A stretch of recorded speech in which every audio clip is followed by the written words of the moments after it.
ابو سلمہ کہتے ہیں جب میں آیا نا، اصل میں نا قدر ہوتی تب ہے جب کوئی دھکے کھا کے مدینے جاتا ہے، کوئی دھکے کھا کے جاتا ہے۔ جو بڑے آرام سے سکون سے چلے جاتے ہیں نا، کہتے ہیں وہ میں پہنچا، اب چونکہ بڑی آسانی ہو گئی ہے، لوگ پیسے کے بلبوتے پہ جاتے ہیں، اور اب نے دیکھا ہے میری طرح جس کے کچھ پھیرے زیادہ ہو جاتے ہیں اس کی قدر بھی تھوڑی کم ہو جاتی ہے، اس طریقے کا لوگ انداز اختیار نہیں کرتے جو کہ وہاں ہونا چاہیے۔ جو دھکے کھا کے جاتا ہے، اذیت برداشت کر کے جاتا تھا، جو تکلیف میں جاتا تھا، وہ پھر اس کی گلیوں کو چومتا تھا، وہ ہوٹل میں سویا نہیں رہتا تھا، وہ پھر مسجد میں وقت گزارتا تھا، وہ پھر وہاں جا کے ایمو چلا کے اور وہ فلاں چیز چلا کے وہ 1.5 گھنٹے 2 گھنٹے 6 گھنٹے گپوں پہ وقت تھوڑی گزارتا تھا۔ اس کو پھر تصویر بانی کا شوق نہیں ہوتا تھا، بلکہ وہ مسجد میں بیٹھ کے محبوب کی بارگاہ میں درود شریف پڑھتا تھا، وہ کعبۃ اللہ کے طواف کرتا تھا، وہ قرآن پاک کی تلاوت کرتا تھا، وہاں حاضری دیتا تھا۔ جو جاتے تھے مشقت برداشت کر کے ان کے انداز اور ہوتے تھے۔ حضرت ابو سلمہ رضی اللہ تعالیٰ عنہ فرماتے ہیں جب مجھے اذن ملا میں نکلا، بیوی ساتھ ہے، اور اتنی محبت لوگ مثال دیتے تھے میاں بیوی کے پیار کی، بڑا پیار تھا۔ 1 سال کے ایک بیٹے ہیں۔ فرماتے ہیں جب ہم نکلے مکہ مکرمہ سے تینوں، میں، میری بیوی، میرا بیٹا، رستے میں تھے، میرے خاندان والے بھی آ گئے، میری بیوی کے خاندان والے بھی آ گئے، آ کے ہمیں رستے میں روک لیا۔ میری بیوی کے گھر والے کہنے لگے تو نے جانا ہے تو جاؤ، یہ ہماری بیٹی ہے، یہ نہیں جائے گی۔ میں نے کہا میری بیوی ہے، وہ میرے ساتھ جانے کو تیار ہے، کیسے روک سکتے ہو؟ کہتے اس کو کیا پتا، وہ تو معاذ اللہ نادان ہے، بیوقوف ہے، ہم نہیں جانے دیں گے۔ کہتے زبردستی زبردستی، میرے بھائی یہ قدر والے لوگ تھے، کہتے زبردستی میری بیوی کو جدا کر لیا، سائڈ پہ کر، یہ نہیں جائے گی۔ فرماتے ہیں معصوم بچہ میری گود میں، میری ایک نظر بیوی پہ ایک بچے پہ۔ کہتے ہیں تھوڑی دیر گزری تو میرے گھر والوں نے میری گود سے میرا 1 سال کا بچہ چھین لیا۔ اولاد کمزور کر دیتی ہے، اولاد بزدل کر دیتی ہے۔ حضرت ابو سلمہ کہتے ہیں میرا بیٹا چھین کے لے گئے، کہنے لگے تو نے جانا ہے تو جا، یہ ہماری نسل ہے، ہماری اولاد ہے، ہمارے خاندان کا چشم و چراغ ہے، ہم کو نہیں جانے دیں گے۔ کہتے ہیں دونوں کا خیال تھا کہ بیوی بھی رکھ لی ہے، بچہ بھی رکھ لیا، اب تو رہ ہی جائے گا نا۔ فرماتے ہیں میں گھوڑے پہ بیٹھا، میری بیوی کہنے لگی اسے بڑا پیار ہے مجھ سے، اسے بڑی محبت ہے بیٹے سے، لیکن میں گواہی دیتی ہوں کہ میرا شوہر سب سے بڑھ کر آمنہ کے لال سے محبت کرتا ہے، یہ سب سے بڑھ کے رسول کائنات سے پیار کرتے ہیں، یہ نہیں پرواہ کریں گے، یہ جائیں گے ہی۔ کہتے ہیں میں گھوڑے پہ بیٹھا، اب پکی سڑک ہے، تیز بس چلتی ہے، اور 550 کلومیٹر کا سفر ہے، رستہ بھی کوئی نہیں، پہاڑی علاقہ۔ حضرت ابو سلمہ کہتے ہیں میں مکے سے گھوڑے پہ بیٹھا مدینے آیا، لیکن سارے رستے میں نے پیچھے مڑ کے نہیں دیکھا۔ میں نے اولاد، بیوی، گھر بار، مدینے کی محبت پہ نچھاور کر دیا، میں چھوڑ چھاڑ کے آیا سارا کچھ۔ فرماتے ایک پورا سال جدائی رہی، پورا سال، نہ میں بیٹے سے مل سکا، نہ بیوی سے مل سکا، سارا کچھ ہونے کے باوجود جدائی رہی۔ حضرت ابو سلمہ رضی اللہ تعالیٰ عنہ ارشاد فرماتے ہیں سال کے بعد میرے ایک چچا کو ترس آیا، اور وہ میرے والد سے کہنے لگے، میرے بیٹے کو لے گئے کہ کیا غلطی ہے اس بچے کی، معصوم کو جدا کیا ہوا ہے۔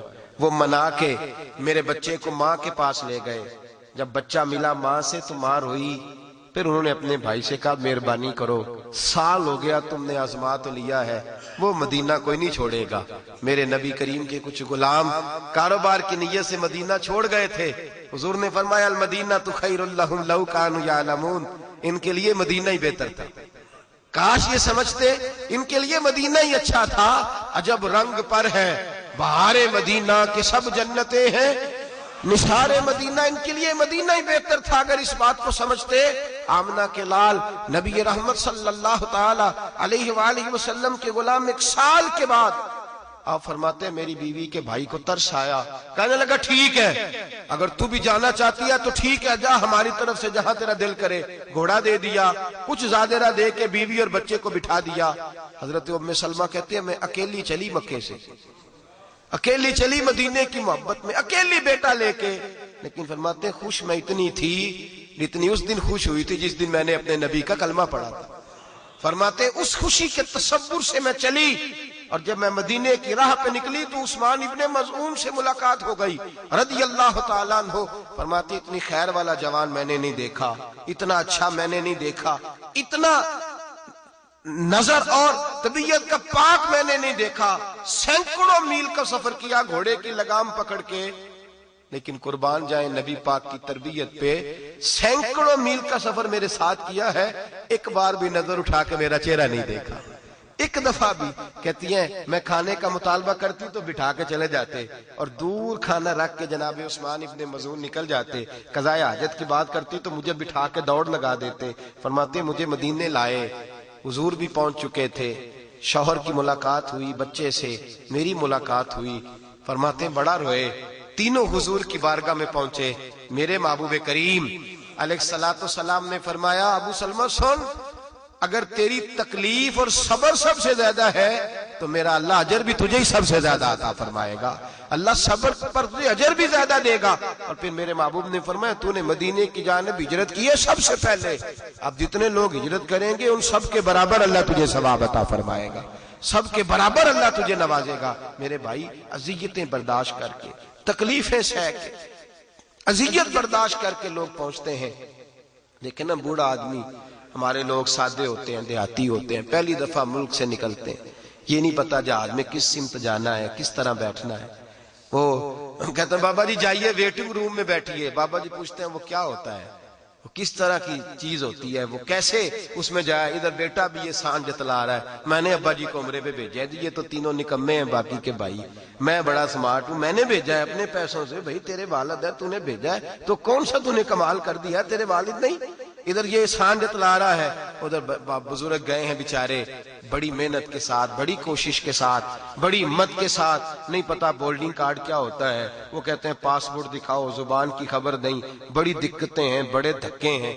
جب اترے ہیں جدہ ایئرپورٹ پر تو وہاں امیگریشن کے معاملات ہیں، پھر پتہ نہیں کمپنی کی بس آئی ہے کہ نہیں آئی. وہ پوچھتے ہیں آپ کا شرکہ کون سا ہے، خدا جانے شرکہ تم کس کو کہتے ہو.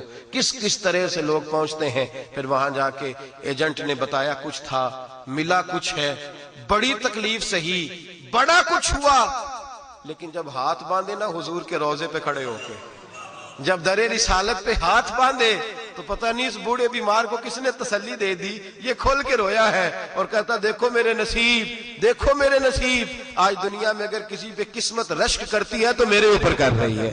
اس کو سارا درد بھول گیا ہے، ساری تکلیف بھول گئی ہے، سارا کچھ اسے ہو گیا اور پھر کھل کے رویا. جاتے بھی رویا ہے، پلٹا ہے تب بھی رویا ہے، جس رات دروازہ رسول پہ آیا ہے اسی وقت رویا ہے، جب موقع ملا ہے تب بھی رویا. ایک بزرگ مجھے کہنے لگے حضرت جی کبھی تو 5 منٹ مل جاتے ہیں، کبھی فٹافٹی دھکا دے دیتے ہیں، کبھی 5 منٹ مل جاتے ہیں، کبھی یہ فٹافٹی دھکا دے دیتے ہیں.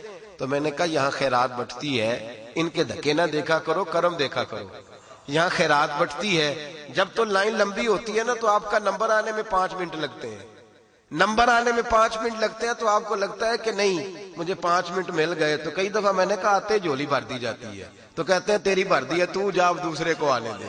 تو میں نے کہا اپنی توجہ اپنی سمت تقسیم کرو، یہ دیکھو کہ جھولی بھر دی گئی، اب کہا نکلو نکلو، اگر دوبارہ لینا ہے تو اوپر سے ہو کے پھر آ جاؤ. یہ دروازہ ایسا ہے جہاں یہ نہیں کہا جاتا تین ہوگے بھی دیتا سی. یہاں جتنی باہر جاؤ، جس طرح جاؤ، جس رنگ میں جاؤ، جو لینے جاؤ وہی عطا کیا جاتا ہے. میرے حبیب کریم علیہ الصلوۃ والسلام کے شہر نور کی ایک مجھے رات کو کہنے لگا، ہم لوگ ذرا لوگوں کو تو ملتا ہے نا کسی ذریعے سے سرکار کا صدقہ کھاتے ہیں، ہم لوگ جو ہوتے ہیں ہم ڈائریکٹ سرکار کا صدقہ کھاتے ہیں، بالکل ڈائریکٹ، کوئی انڈائریکٹ نہیں، سیدھا سیدھا. عزتیں بھی حضور کے نام پر، شانیں بھی نبی پاک کے نام پر، موجیں بھی سرکار کے نام پر، ہر شے ڈائریکٹ ملتی ہے ہمیں.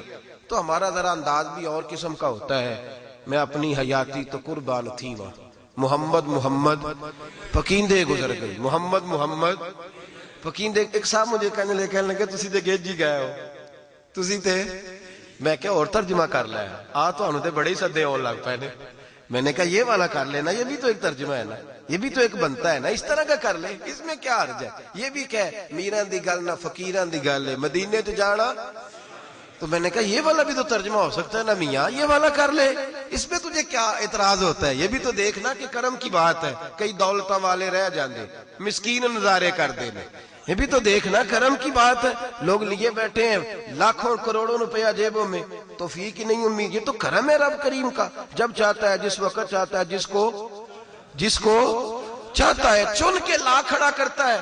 اور پھر ایک